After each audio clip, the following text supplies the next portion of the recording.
अरे सुहास, ऐक ना, पसरा घेऊ भरायला. कशाला? अरे नवीन घरी जायचं ना आपल्याला राहायला. मी चाललोय नवीन घरी, तू थांबितच. अरे म्हणजे लोक काय म्हणतील, मला जुन्या घरी ठेवलंस आणि तू नवीन घरी राहतोस. तुला माहित नाही का तुझ्या आजाराचं? हा, सारखं खोकत बसशील, इकडे थुकशील तिकडे थुकशील, नवीन घराचा वाटोळ करशील तू. अरे तुझ्याशिवाय तरी कोण आहे रे मला? हे राहील मी एका कोपऱ्यात पडून. इथंच थांब ना मग, एका कोपऱ्यात पडून. तिकडे कशाला ती गाण करायला? असं नको करू सुहास. आता माझ्या म्हातारपणात मी कुठं जाऊ? मला कोण बघल तुझ्याशिवाय? काय लगेच मरायला नाही लागली तू? थांब इथंच, तिकडे नको येऊ घाण करायला.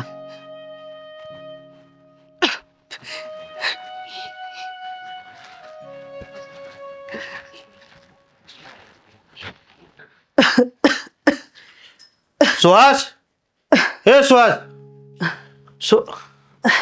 अरे सचिन, तू आला आहे? काकू सुहास कुठे आहे? अरे सुहास नाही इथं. सुहास गेला त्याच्या नवीन घरी राहायला. आणि मग तुम्हाला कधी येतो याला नवीन घरी? आता अरे मला नाही घरी घेऊन जाणार तो त्याच्या. आता तुला माहिती आहे माझा आजार आणि माझा हे खोकला, त्याच्यामुळे म्हणलं तू इथंच राहा. अहो काकू, आजार झाला म्हणून काय माणूस टाकून द्यायचा असतो का आपला? सुहास तुमचा आहे ना, परिस्थिती बदलली पण सुहास पण बदलला हो. मला वाटलं सुद्धा नव्हतं माझा मित्र एवढा खालच्या पातळीवर जाईल म्हणून. तुम्ही आराम करा, मी येतोच बघून त्याच्याकडे. हो, तेवढं किचन मधलं घ्या ना काम करून, लाईट फिटिंगचं. ते अर्ध कशाला ठेवलं बरं?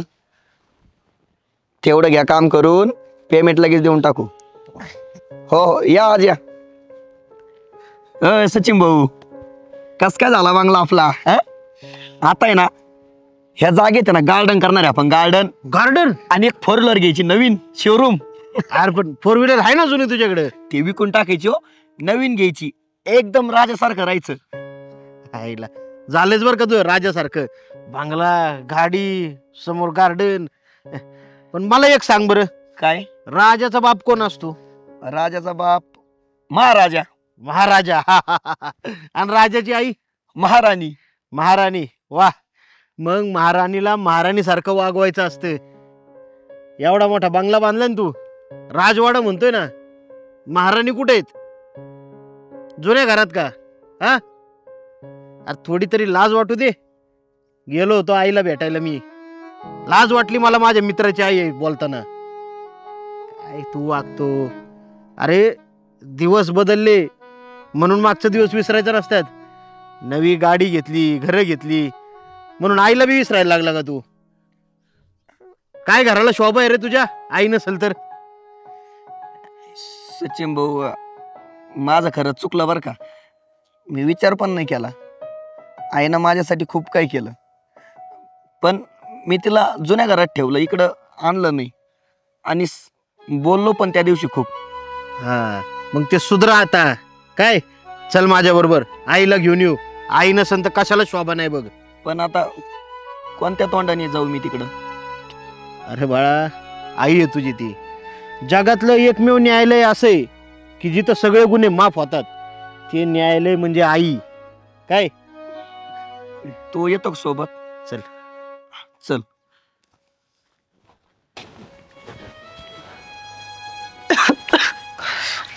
आई, मला माफ कर. माझ्याकडून खूप मोठी चूक झाली. तू माझ्या शिक्षणासाठी एवढे कष्ट घेतले.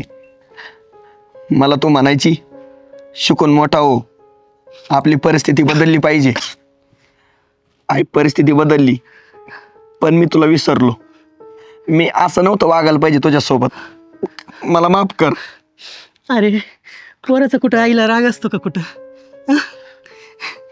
तुला कळलं, हेच लय मोठी गोष्ट आहे. हे बघ, तू चल बरं माझ्यासोबत. मला नाही करमणार एकट्याला. चलते, पसरा घेते मग भरायला. हा, आपणच भरू कपडे सगळे. चल. चला. चला आपण आधी हॉस्पिटलला जाऊ.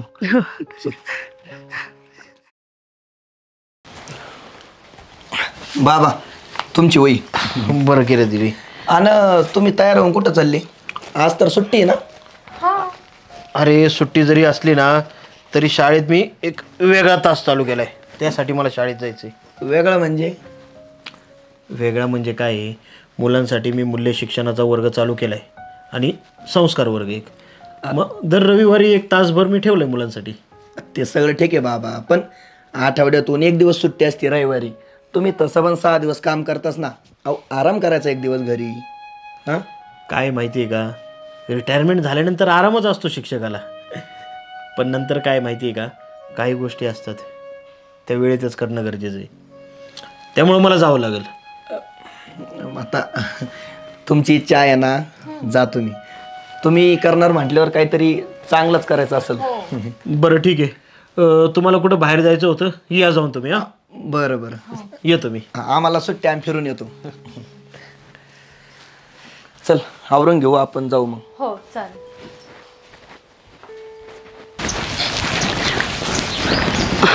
अहो सर, चालले का तुम्ही शाळेत? हो.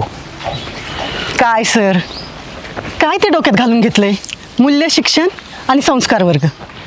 आपण चांगले सरकारी नोकर, चांगल्या सुट्ट्या आपल्याला, चांगल्या सगळ्या सुखसोयी, आणि हे रविवारच्या दिवशी धावपळ. धावपळ काय मॅडम त्यात? 1 तासाचा संस्कार वर्ग आणि मूल्य शिक्षण घेणार आहे मी. आणि काय माहिती आहे का, आपण शिक्षक आहे. आपलं काम नुसतं मुलांना सुशिक्षित करणं नाही आहे, तर मुलांना सुसंस्कृत करणं देखील आहे. कसं होतं, तुम्ही नुसतं मुलांना ज्ञान देताय, पण त्या ज्ञानाचा वापर मुलांनी चांगल्यासाठी करावा म्हणून ही धडपड चालली आहे माझी. आणि काय आहे, पगार किती मिळतो, किती दिवस काम करायचं, दिवस कोणता सुट्टीचा आहे, ह्याचा विचार करणारा मी शिक्षक नाही आहे. काय असतं, एखाद्या इंजिनियरवरती घर चांगलं बांधण्याची, रस्ते चांगली करण्याची जबाबदारी असते. एखाद्या डॉक्टरवरती पेशंटची, रुग्णाची काळजी घेण्याची जबाबदारी असते. तसं पूर्ण समाजाची आणि पिढीची सुसंस्कृत, सुशिक्षित करण्याची जबाबदारी ही शिक्षकांची असते. त्यामुळे मला माझं हे काम करायचं आहे. आणि हां, त्यासाठी थोडी धावपळ झाली तर माझी काय हरकत नाही. आणि राहिला विषय मार्कांचा, तर तुम्ही म्हणताय ना मूल्य शिक्षणाचे मार्क धरले जात नाही, पण पूर्ण समाज घडवण्याचं काम हे मूल्य शिक्षणाचं आहे. त्यामुळे ते पण मुलांना देणं गरजेचं आहे. कारण मला माझ्या मुलांना फक्त घरापुरतं आणि स्वतःपुरतं मर्यादित नाही ठेवायचं. त्यांनी पूर्ण समाजाचा, गावाचा, जिल्ह्याचा, देशाचा विचार केला पाहिजे. तरच माझी मुलं उद्या मोठ्या पोस्टवर बसली तर ती मूल्यांनी आणि तत्वानी वागतील. जाऊ द्या, तुम्हाला नाही समजणार हे काय आहे. कामाची आणि पैशाची बेरीज वजाबाकी करून शिकवणारा मी शिक्षक नाही आहे. तुम्ही कशाला याचा विचार करताल? मला माझं काम करू द्या.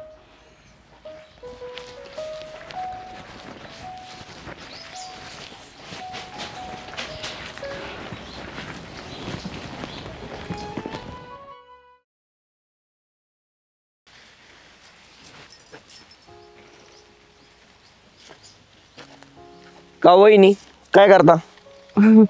काय नाही, तर मका बघत होते. चांगली आली मका. हा, तेच आता जरा विकायचं चाललंय मका. का हो एवढ्या लवकर? अहो भाव जास्त येईल, थोडी मोठी होऊ द्या ना अजून. अहो ते माहितीये मला, पण काय झालंय आता, आईचं लय दुख चालू झालंय हो. आणि ते जाईना, मला हॉस्पिटलमध्ये खर्च पण भरपूर आहे. थोडे आहेत म्हणा माझ्याकडे पैसे, पण आता एवढे तर नाही आहेत. म्हणून म्हटलं चला आता मका विकून तरी मग तेवढा आईचा खर्च करता येईल. पण कवळी आहे अजून मका. आणि कोण घेतय मका? ठरला का भाव? हा ठरलं, ते सचिन भाऊ नाही का, ते म्हणे की घेतायत. पण आता काय सांगू तुम्हाला, काय गुंठा घेऊन राहिले ते? ते 1500 घेऊन राहिलेत. अहो वहिनी, 2000 रुपये भाव चालू आहे सगळीकडं, आणि 1500. अहो कशाला विकता? अहो काय करणार भाऊजी, आता नाईलाज आहे हो. जर नाईलाज नसला असता तर मी तरी विकला असतं का एवढ्या भावाने. आणि कसं झालंय, आता कोण घेणार पण नाहीये, तेच घेतायत. म्हटलं चला तिकडून तरी पैसे येईन, म्हणजे आईला तरी तो लावता येईन. तुम्ही टेन्शन नका घेऊ. हे बघा एवढ्या कमी भावात काय विकू नका, मी करतो काहीतरी. हा तुम्ही जा घरी.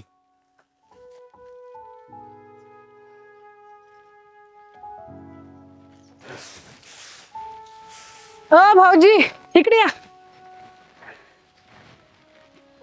कुठे चाललं तेवढ्या घाई घाईत? अहो ते पूर्व वहिनीची मका बघायला गेलतो. सौदा झालाय आमचा. आता म्हणलं गाडीचं नियोजन करू आणि पैशाचं पण बघावं लागेल ना आता. मका घेता वे? हा बर. 10 गुंठे चांगली मका आहे मस्त. हो बघितली मी. बरं येऊ का? मला गडबडी थोडी. मला आता गाडी न्यायची ना तिकडं भरायला हा आणि लेबर पण बघावं लागेल मका तोडायला. बर. हा येतो मी. हा हा चालतंय. आहो आहो आहो उठा ना. अहो उठा ना. अहो काय बाई आळशी माणूस आहे हा. अगं मला झोपेत न उठवते का आयुष्यात न उठवते? काही उठवत नाही तुम्हाला. ते सुहास भाऊजीने सौदा केलाय मकाचा. तर पूर्वाची मका? हो हो. अगं पण मी तिला म्हणलं होतं ना 1500 रुपयांनी घेतो म्हणून. तुम्ही म्हणला होतात. हा मग ती तर सुहास भाऊजीला काय लागली. अगं एवढी भारीतली मका आहे ना आणि तिला पैशाची नडे म्हणून मी हळूच अशी दाबून रेट लावलाय. असं होय. हा मग काय म्हणताय जाऊया का आपण सौद्याला? अगं पण ती आता सुहासला देणार म्हणते ना. नाही आपण जाऊ तिच्या आधी. चला चला चला उठा. आले बरं का ते. पूर्वा वहिनी हा काय चाललंय तुमचं हे? अहो काही नाही, सुहास भाऊजी मका विकत घेतायत ना. हा सौदा पण झालाय आमचा. मग आता आम्हाला घ्यायचं ठरलं होतं की. पण ना आता ते मला परवडणार नाही ना. सुहास भाऊजी जरा जास्त पैसे देतात. असा किती रेट देतोय सुहास भाऊजी बोला? 1600 रुपये. 1600? काय वहिनी 1600 रुपयासाठी तुम्ही असं करता का? 1700? अहो नाही नाही वहिनी आपला सौदा झालाय ना पण आधी असं कस काय? 1700 देतोय 1700 ते पण रोख देतो. आत्ता घरी चाला तुम्ही. वहिनी नाही नाही हे नाही जमणार. मला मका न्यायची. अहो काय कवळी मका आहे. हा काय मस्त खाते चरा चरा चरा चरा जनावर खातील. पैसे मोजायला लागतात. मी 1700 देतोय. मी 1800 देतो. चला 1800? हा चालतंय 1800 तर 1800. पण मका एवढी चांगली सोडून जमन का? अख्ख्या गावात मका नाही भेटणार अशी. हा 1900 दिले. चला हा तू तरी काय कॉम्पिटिशन करतो? तू 1 मिनिट का बस. अहो पण सौदा झालाय ना वहिनी आपला. 1900 रोख तुम्हाला घरी गेल्यावर देतो हातात मी. चला 2000 रुपये. चला हा 2000 रुपये लगेच मका मी तोडून नेत असतो. गाडी घेऊन येतो वहिनी मी. फोन करतो. 1 मिनिट काय अहो जरा विचार करा मग ते सौदा करा. विचार करा काय? अरे आमच्या खानदानाचा अख्ख्या गावात कोणी नाद नव्हता केला. ह्यो पान तोडून 2000 म्हणलाय ना. किती म्हणला तू? 2000 रुपये. 2000 ना. हे घे. अगं बाई 2100. अहो तो माझं मकाई तोडू नका. 2100 आता माझा झाला. याची काय हिंमत 2100च्या पुढे जायची? 2200 रुपये. हा चला फोन करतो मी लगेच गाडीवाल्याला. नाही. ए तू नाद कोणाचा करतोय? 2200? हा हा 2200. याला सांग बर का आता आहे ना तू माझ्या नादी लागलाय ना. तू नादच पुरा करतो. हे घे 2500. मका तुटला. 2500. अहो ते खाली 2500 रुपये. हा घेऊन टाका. हा? घेऊन टाका.